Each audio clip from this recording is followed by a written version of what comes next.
देखिए क्वेश्चन है 10th class का ही, माध्यिका है, बहुत ही सरल सवाल है।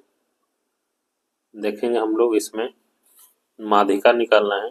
बंटन दिया हुआ है, चर मान दिया हुआ है और बारंबारता दिया हुआ है। अगर चर मान यहाँ पे हम देख रहे हैं कि ये आरोही क्रम में है, अगर नहीं रहता है तो हम लोग जब इस तरह कॉलम बनाएंगे तो उसको पहले आरोही या अवरोही क्रम में सजा लेंगे, उसके बाद आगे की प्रक्रिया हम लोग करें। तो यहाँ पे चर मान हम लोग लिख लिए और बारंबारता लिख लिए, ठीक है।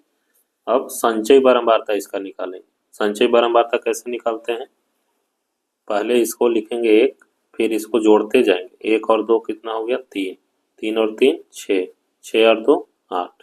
इस तरह से हम लोग संचयी बारंबारता निकाल। सिग्मा एफ कितना आ गया 8, इसको एफ से सूचित करते हैं। इसी को हम लोग एन से सूचित करते हैं, तो एन आ गया 8।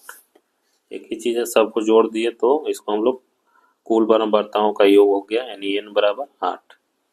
अब इसमें हम लोग को क्या करना है कि अब इसका हम लोग n/2 निकालेंगे।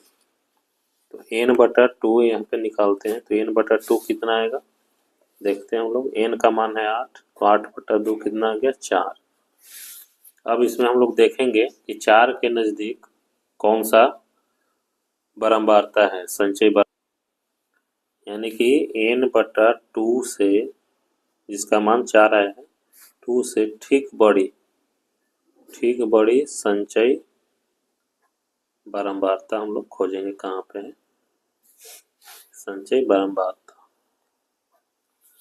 तो यहाँ पे 4 है, तो 4 के से ठीक बड़ा कौन सा है 6, ठीक है। तो 6 ये संचयी बारंबारता है, तो 6 का हम लोग देखेंगे कि 6 के सामने का चर मान जो है वो क्या है, वो भी 6 ही है, इसका माध्यिका हो जाएगा 6। यहाँ पे हम लोग लिखेंगे ठीक बड़ी संचयी बारंबारता क्या है 6। अब यहाँ से हम लोग लिखेंगे कि संचयी बारंबारता 6 के संगत में कौन है, 6 के संगत चर मान, 6 के संगत चर मान क्या है 6 ही है, 6 है, इसलिए माध्यिका बराबर 6, यही आंसर हो गया। अगर यहाँ पे हमारा जो n/2 का मान हो सकता है कभी कभी क्या है एग्जैक्ट संचयी बारंबारता के बराबर आ जाता है, मान लेते हैं कि 3 के बराबर आ जाता है अगर n/2 का मान, तब हम लोग क्या करते हैं, तब हम लोग n/2 का जो मान आया, मान 3 आया, तो 3 के सामने कौन सा चर मान है 4 है, तो 4 और इसके बाद वाला चर मान यानी 6, ये दोनों का हम लोग माध्य निकाल देते हैं, यानी 6 और 4 को जोड़ के यानी 6 4 10/2, यानी इसका माध्यिका आ जाता 5।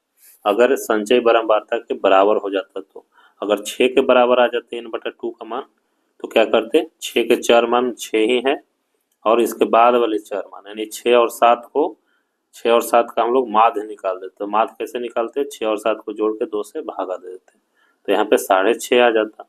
इस तरह से हम लोग बनाते हैं।